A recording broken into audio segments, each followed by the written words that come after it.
Joining us on Newsmakers on this Sunday is Congressman Michael Turner, Republican of Ohio and a member of the House Armed Services Committee. And here for the questioning, John Donnelly, Defense and Foreign Policy Reporter for CQPolitics.com, and James Kitfield of the National Journal. Congressman, let me begin by referring to what the President said last Thursday when he made the announcement. He said that the new approach would be swifter, smarter, and more aggressive in going after threats around the world. Your reaction? Well, I wish any portion of that was true, actually. The plan that he's scrapping, that would have been a European land-based system, would have provided both Europe and the United States with short, medium, intermediate, and long range. And the most important aspect of this would be long range ICBM protection. It would have been able to respond if Iran, for example, would shoot an ICBM at the east coast of the United States.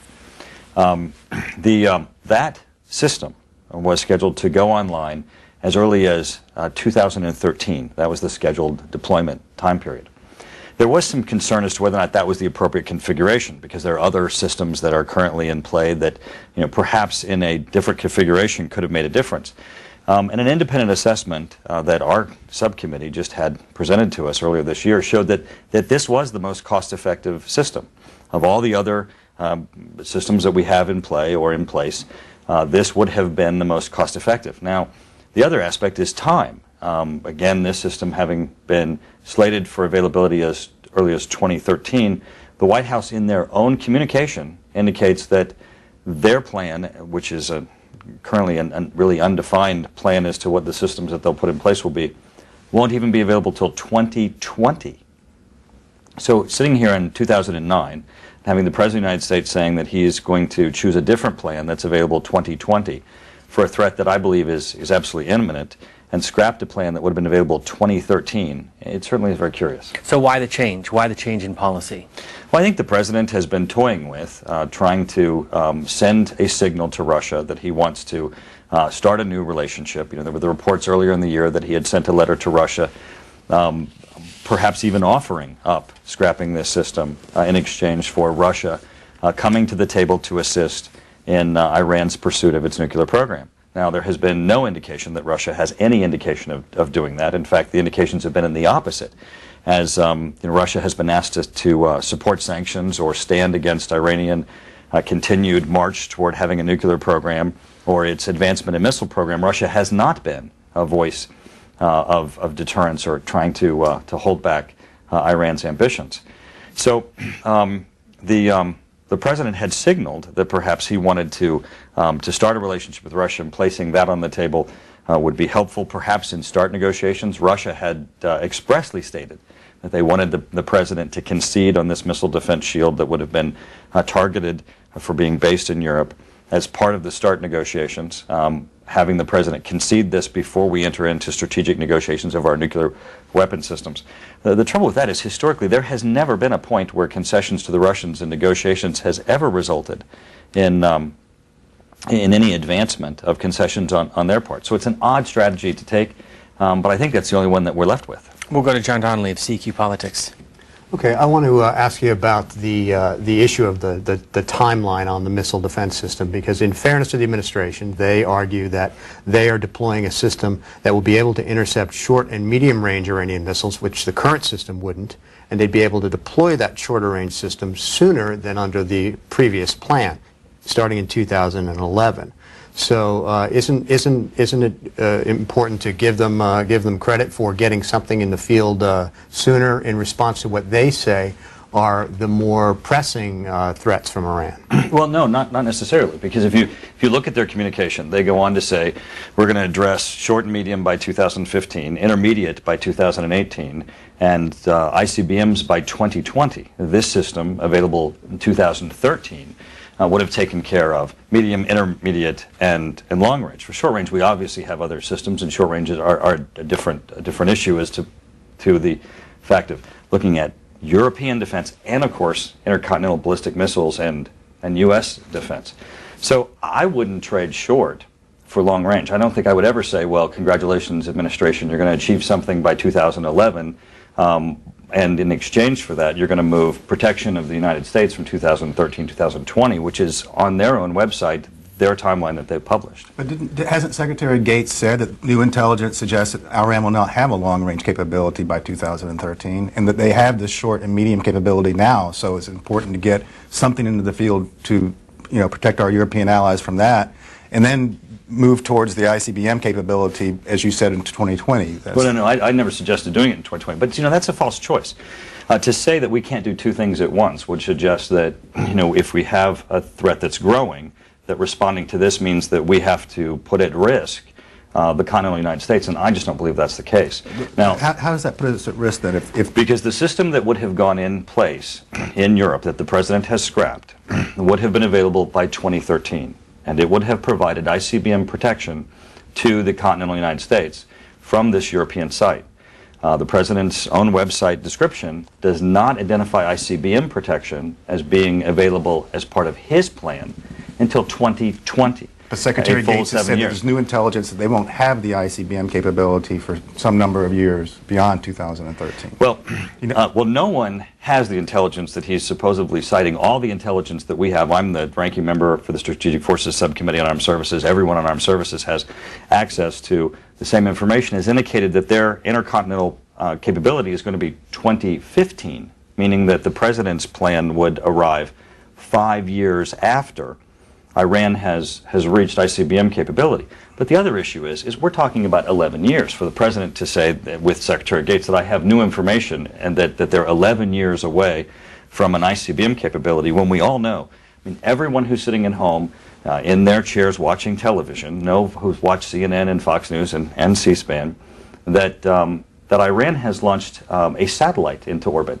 This is the type of capability that translates into ICBM capability. And also, the other issue is they are working in concert with North Korea and others, and certainly could acquire and have advancements in their systems that then we will not be able to respond to. Reportedly, the dates for the new intelligence estimate, and it's a May 2009 classified national intelligence estimate on the Iranian missile threat, are that it is likely to emerge after 2015, but by 2020. So that's the Iranian piece of it. But my question for you concerns the United States' ability now to defend against an Iranian attack. General Cartwright, the Vice Chairman of the Joint Chiefs, testified to the Senate Armed Services Committee that we currently have the ability from the Alaska and California sites to defend against an Iranian launch anywhere in the United States, he said, and from any point of launch in Iran. I checked with the Pentagon today, and they said that that is correct, that they have the capability now, and that the Poland Czech site would have made it a little bit stronger capability, but that we still have it now. How do you respond to that? That's an excellent argument, but there are real three important issues that we have to address in trying to grapple with that. The first is the argument of, well, we'll just shoot from Alaska, we don't have to shoot from Europe. Well, we can handle that just intuitively among ourselves. If you and I both have packages to send to Iran, and I'm going to send mine from Europe and you're going to send yours from Alaska, I think we could all agree that I'm more likely to get there before you do. And that certainly was the system that he just scrapped. The second thing is that the President just cut missile defense by $1.2 billion and just eliminated a third of the missile field in Alaska. There were 30 missiles that were scheduled to go up there. The President proposed a $1.2 billion cut. While this administration is on a spending spree in every other category, while we have North Korea advancing toward missile technology, ICBM capability, and clearly already has nuclear capability, while we have Iran marching to nuclear capability and making it clear that they want to seek ICBM capability, this administration this year cut missile defense by $1.2 billion, and a third of the cut was missiles to that. The next thing is, there's three items I said we had to address for this. One, of course, is I'd rather shoot from Europe than Alaska if I'm going toward Iran. The second is this administration this year cut a third of Alaska's capabilities. And the third is, if you have Europe and you have Alaska, you have both. You have a second shot. You don't have a second shot if you're shooting from Alaska. If you shoot from Alaska and you're unsuccessful, where do you take your second shot from? Okay. I think the administration would say that, yeah, even if you get it there faster from Europe than Alaska, you can still get it from Alaska. They clearly say that. Secondly, the number of interceptors may not be as many as they had planned, but the Secretary Gates says it's sufficient. And so how would you respond to those points? A lot of these are buts. They're yes buts, yes buts, yes buts. We could still do this, we could still do this. But why would we ever choose less? I mean, that's what this whole discussion is about, right? It's about, we have technology, we're the United States. The United States has always had an innovative spirit and a commitment to our own defense. If we have the capability, we reach for it and we try to ensure that our freedoms and liberties are protected. And in this instance, we have this administration cutting right now missile defense by $1.2 billion, while everybody sitting at home knows that North Korea and Iran are the biggest news and the biggest threat to the United States that's emerging. Two, hold on a second. This is an important list, I think. Okay. You know, and secondly, you have the issue of cutting current capability and inventory, and then thirdly, you have the issue of eliminating whole systems. If Iran decides to send an ICBM to the United States with a nuclear capability, I'm going to want to have everything in my disposal, because, you know, we're talking about the United States being attacked, and that's something that we need to defend vigorously. We have a Secretary of Defense who's a lifelong Republican. He was President Bush's Secretary of Defense. He actually proposed the system that he's now substituting another system for. He has the Chairman of the Joint Chiefs, Admiral Mullen, on board. He has all the Joint Chiefs on board. And I've just been listening today to NATO allies seem to think this is probably a better way to go too. Why would all those people be behind it if it, as you described, puts us at such a vulnerable position? Well, I mean, this is fairly easy to discuss. I mean, the first thing is you know, NATO endorsed this system, and you said this secretary proposed it. It is not speculative for us in comparing the two scenarios to look at the gaps. We know the administration has said 2020. We know that the administration has said, and Secretary Gates has said, the other system is available 2013. That's 7 years. We know that the intel says could be 2015 for Iranian ICBM capability and you know, perhaps nuclear capability. But they're still at 2020. It's a 5-year gap from where the projections are that Iran would have ICBM, perhaps nuclear capability, 7-year capability gap from the plan that he scrapped. It's not more cost effective. There's a independent study that was done of all the systems, which include the system that the President's proposing of using more Aegis ships and the like, which says that this was the most cost effective. So they say, they don't disagree with the things that I've just said to you. All of those are their own numbers. They say that the risk is acceptable. And I don't agree with them. But the one thing you're leaving out, if I may interrupt, is that the Joint Chiefs of Staff and the Missile Defense Agency say we have the capability today to intercept an Iranian missile if it were launched at the United States. So you don't trust them on that point? There are systems that are in place that can assist us, but they're certainly not to the level that everyone would like, or the President wouldn't be proposing a new system. I mean, think about what you just said. You said, you know, well, we can already do it. Well, if what we had already was sufficient, the President wouldn't be scrapping this system and proposing a new one. He'd say, we're already there. We're not there. He's proposing a new system that will evolve, starting with shorter range systems, eventually to a strategic long range defense. In 2020, and no one contradicts the 2020. That's their own figure, 2020. And the system he scrapped was 2013. 7 years. The difference between us is he believes that 7 years is a risk that he's willing to take. And I don't believe it's the type of risk that we take as the United States. And talk for a second about Russia. You said that this was primarily an attempt by President Obama to improve the relationship with Russia. A lot of Republicans, including George Shultz and Henry Kissinger and others, have said that that's an absolutely critical thing to do because the proliferation of nuclear weapons around the world is our #1 threat. And to get at that proliferation, you have to have more support from Russia on Iran, as you mentioned, but also reducing our own arsenals to convince other countries that we're serious about reducing this threat. So wasn't getting that relationship back on some sort of a workable position important for the Obama administration? Well, that's absolutely true, and I agree with that wholeheartedly. Getting the Russian relationship strengthened, ensuring that we have a successful START negotiation and concluded is important. Having Russia for the first time agree with us that Iranian advancements in the nuclear area and in the missile area is something that should be addressed through sanctions and be diminished would be wonderful. I don't agree that the way to do it is by lessening the defense systems of the United States, and I'd be surprised if others agree that by lessening the systems that it's the right way to go. We need to get them at the table, but not this way. And let's just digress for a second and take the Russian-United States discussion on missile defense and break that down to find out what we've done. Russia says they don't like our missile defense system. It's a missile defense system. It's not an offensive system, it's a defensive system. For Russia to say, I don't like your defensive system, is saying that they want their offensive systems to be more successful, more effective. I don't think we should ever go to the table and have someone ask us for concessions on our defensive systems.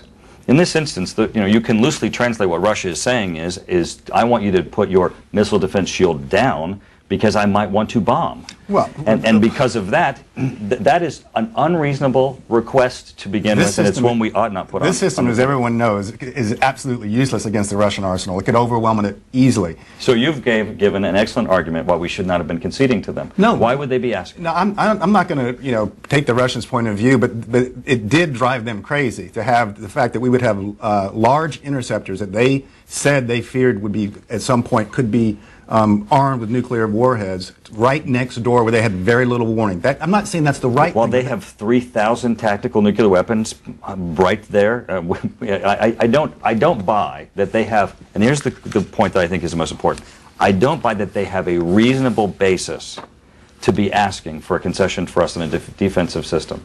Therefore, I don't buy that it's a concession that we should have made or that was worthwhile to make. And if Russia was putting in large interceptors in Cuba, for instance, that they said were a defensive shield, we wouldn't have a problem with that? Because that is as close to us. I think we've been through that, haven't we? Cuba's a different issue, obviously, than Europe. But I'm saying we are putting these interceptors in their backyard. I mean, I think if the shoe's on the other foot, you have to say, well, would you feel threatened at all if Russia was putting large interceptors someplace in our own neighborhood, in our own backyard? Because that is what we're doing. Are you arguing against NATO? I mean, because it's a NATO system. It's a NATO-endorsed system. It's not a U.S. solely advanced system. NATO endorsed it. It's part of, and is to be part of, an integrated NATO system. I mean, if you're saying that we shouldn't do it because it's in Russia's backyard, then you're conceding we shouldn't be there, and perhaps NATO shouldn't be there. No, I'm not saying that at all. I'm trying to get at why we might want to, if we had bigger fish to fry with Russia, for instance, on strategic arm reductions and on Iran, we might want to concede them a point. I think that's what the Obama administration is actually doing. You don't agree that's what they're doing? Or? Well, no, and here's my points.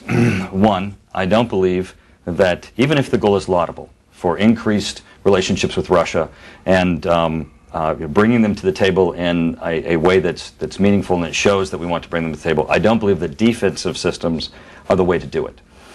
Secondly, I don't believe, even if the President believes defensive systems should be on the table, that the risk of moving from 2013 to 2020, the U.S. capability for ICBM protection for Iran is worth it. That's a risk I would not have taken. But based on what Secretary Gates said last week, couldn't better relations with Russia lead possibly to better relations with Iran, or less of a threat from Iran in the next 5 to 10 years?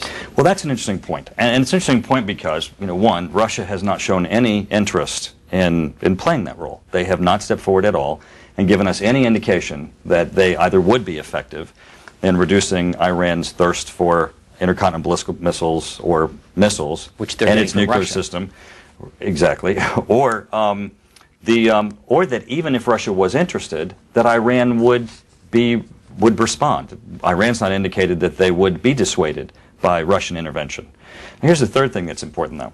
A real, I think, dynamic thing happened at the same day the President made this announcement. The same day that this announcement occurred, the International Atomic Energy Agency made an announcement in Vienna that they believe Iran has already got the capability to be a nuclear power, that they already have the ability to make a nuclear weapon. And that release is sort of a game changer, because if your goal is to dissuade Iran from having that capability, and the agency is issuing their press release saying that they already have it, what are we expecting at this point then to get from the Russians? The key issue is their ability to deliver that weapon, right? And so the question is that what is their timeline for ICBM development on their side? And then the separate question is, what is our capability today to defend against that? And it sounds like you just don't accept the word from the Joint Staff that they have that capability today to intercept the Iranian missile whenever it becomes capable of launching toward the United States. Well, actually what I'm saying to you is that they're not speaking as absolutely as you are.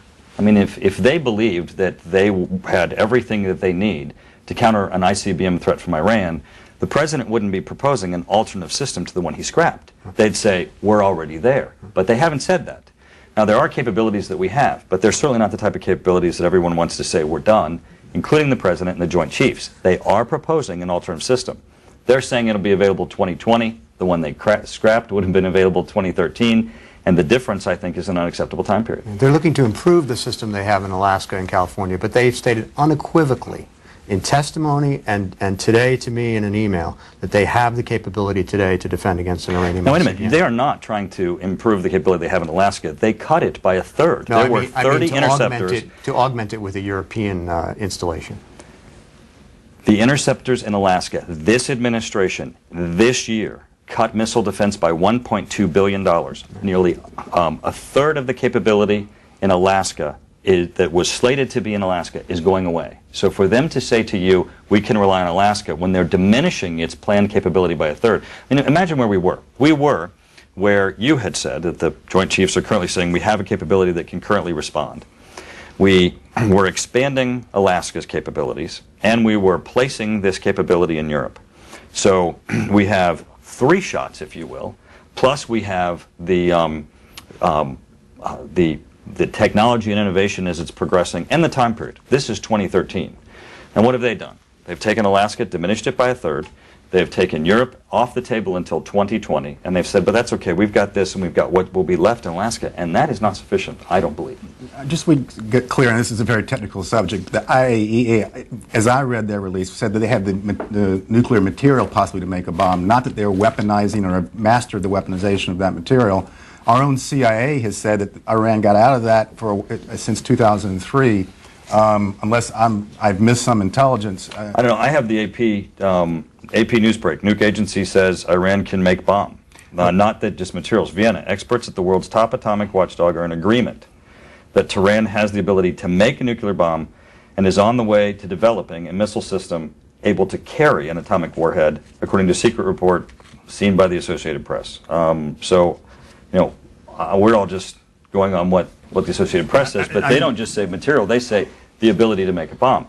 And that came on the same day the president said, I'm unimpressed with their progress on delivery, and I'm willing to let the United States be exposed for an additional 7 years while I deliver a different system on 2020. Did he say that?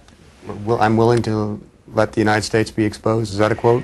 When he says 2020 and the other system was 2013, that's what he's saying. Absolutely. It is a difference between 2013 and 2020. We have about 2 minutes left. One final up. Just on the IAE thing, I mean, maybe the AP reporter is not that experienced, but having done this story and talked to them many times, I'm pretty sure they're not saying they've weaponized, because that information, that intelligence usually comes from us. I believe that they're saying capability. And capability means that they have the ability. And here's the issue that I think we all have to be more concerned about.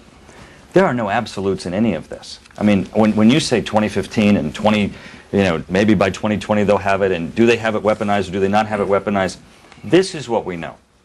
Iran has a program that they are actively seeking, the ability to have a nuclear bomb, that they are actively seeking missile technology for delivery, and that they are on a path that we can't really predict with absoluteness what their time frame is going to be of success.